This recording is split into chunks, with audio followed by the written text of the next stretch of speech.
Bonjour et bienvenue dans EasyVista University.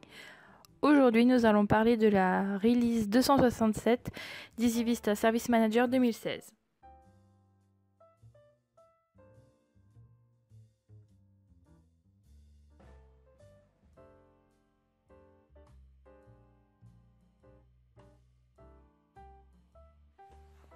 Première amélioration, il s'agit d'une amélioration du moteur de workflow avec notamment l'intégration de lignes guides qui vont vous permettre en fait, quand vous déplacez vos étapes, de pouvoir soit les aligner par rapport au cadre général du workflow, soit comme vous allez pouvoir le voir quand je vais ajouter une étape, aligner les étapes entre elles, que ce soit horizontalement ou verticalement.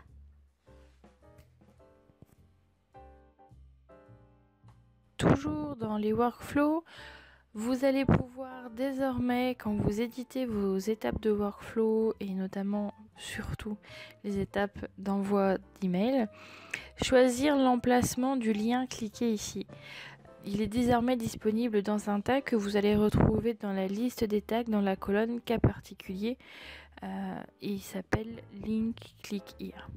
Voilà, donc comme vous pouvez le voir, en fait, vous allez pouvoir le déplacer dans le corps de mail et pouvoir adapter votre email en fonction de ce que vos utilisateurs attendent. Deuxième amélioration. Comme vous le savez, dans les workflows, vous pouvez intégrer des composants mail comme ceci, par exemple ici une signature, par exemple si je veux ajouter la même signature dans tous mes workflows, dans tous les mails de workflow qui partent, je crée un composant mail et je l'intègre via un tag dans mes workflows. Et bien désormais ces composants mail, vous pouvez les exporter depuis EVSM, ce qui vous permet en fait d'en garder une copie, de les passer d'une base à l'autre. Nouveauté suivante, attendue et demandée par beaucoup d'entre vous, il s'agit de l'édition du bas de la fiche de prise d'appel.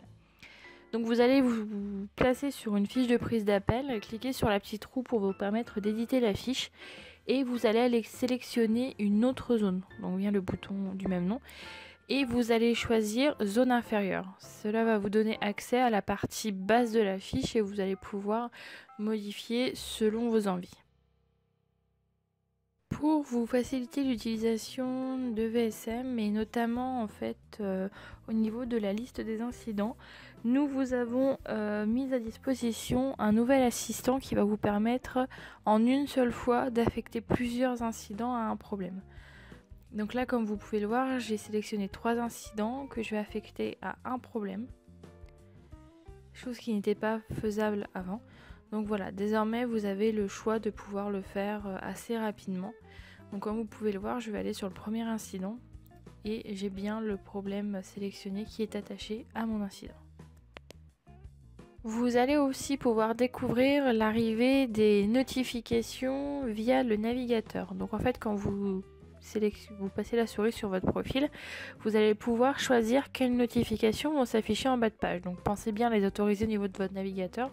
Et donc par exemple ici, voilà, j'ai une notification qui me dit qu'une nouvelle action a été affectée à un de mes groupes. Mais aussi si je suis ailleurs, ici par exemple, une notification qui me dit que je vais être déconnecté d'EasyVista. Nous allons passer à une des plus grosses nouveautés de cette release. Il s'agit d'une modification importante au niveau de la gestion des profils. Donc quand vous allez au niveau du module administration sur un profil que vous l'éditez, vous allez pouvoir aller voir toutes les autorisations qui sont liées à ce profil, les choses auxquelles les employés vont avoir accès ou non en fonction de si la case est cochée ou pas. Et avant, tout cela se passait dans EasyVista. Désormais, vous allez pouvoir exporter au format XML tous vos profils. Donc vous utilisez pour cela un assistant qui s'appelle Exporter, qui va vous permettre de télécharger en local sur votre poste un fichier XML avec le nom du profil et la date d'export, ce qui vous permet en fait de faire des sauvegardes régulières pour vérifier entre deux modifications ce qui a changé et ce qui n'a pas changé au niveau d'un même profil sur une même base, ou de vérifier entre deux bases qui sont censées être identiques pourquoi deux profils ne se comportent pas de la même façon. Donc voilà, sur mon bureau, j'ai mon fichier, donc comme vous pouvez le voir avec le nom du profil et la date, donc au format US par contre. Voilà, ce fichier, vous allez pouvoir l'éditer soit avec Excel. Donc vous lancez Excel, vous allez aller chercher votre fichier en parcourant les documents de votre ordinateur. Donc comme ceci, vous sélectionnez la dernière option. Voilà, donc vous avez dans le volet à droite tout votre profil XML. Donc vous allez cliquer une fois pour tout sélectionner, puis aller coller dans Excel, enfin dans la feuille Excel, ce que vous avez sélectionné et vous cliquez sur le petit bouton actualiser pour vous permettre en fait de bien importer tout le schéma XML. Et donc voilà, vous allez pouvoir vous balader dans votre fichier Excel et découvrir un petit peu ce qui se passe au niveau du profil.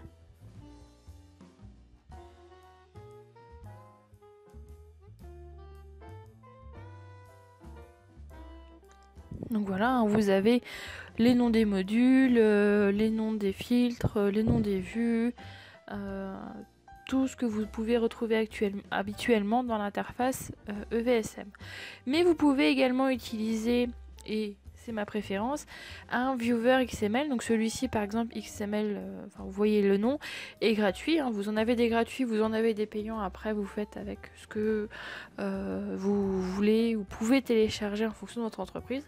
Et donc sur le même principe, mais un petit peu plus lisible, vous allez pouvoir naviguer en fait dans les informations du profil. Donc par exemple, vous allez retrouver donc le nom du profil. Vous avez donc généralement des petits raccourcis qui vont vous permettre en fait d'étendre toute une partie de votre ligne XML. Donc voilà, on retrouve sur mon affichage les différentes sections, un petit peu comme dans EVSM. Les différentes autorisations. Et là, par menu, vous allez pouvoir aller chercher chaque sous-menu. Donc voilà, alors faites attention parce que ça peut parfois être très long si votre profil comporte beaucoup de modifications. Donc j'ai demandé à mon logiciel de m'ouvrir toutes les sous-sections qui concernent les menus. Donc voilà, toutes mes sous-sections se sont ouvertes, donc je vais pouvoir, de la même façon que dans Excel, me balader à l'intérieur pour pouvoir voir de quoi est composé mon profil. Je vais également pouvoir, alors là je vais le faire avec deux profils qui sont totalement différents, hein, mais généralement ça va plus concerner deux profils identiques, soit un avant-après entre deux dates, soit le même profil sur deux bases différentes. Donc voilà, je vais aller télécharger mes profils. Et puis en fait, je vais aller les ouvrir avec un outil tout simple qui est Notepad. Donc je vais aller chercher Notepad et je vais ouvrir mes deux profils avec. Donc mes deux fichiers XML.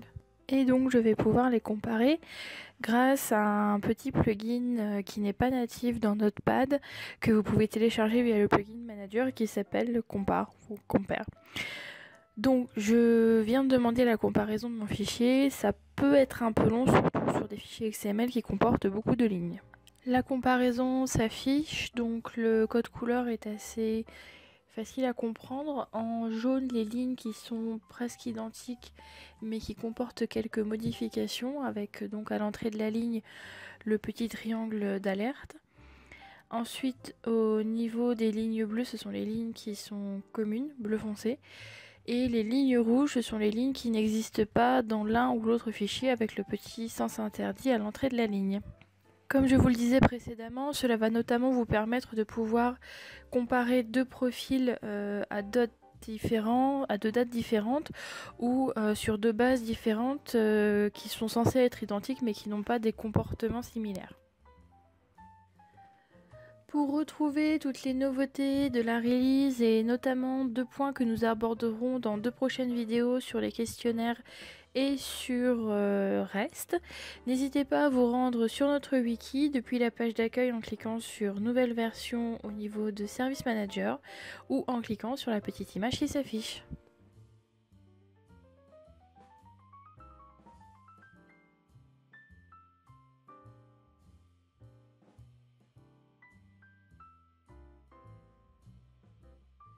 N'hésitez pas également à nous rejoindre sur notre forum Ivy Connect pour poser vos questions, partager vos impressions ou en nous envoyant un email à ezv_corporate_knowledge@easyvista.com.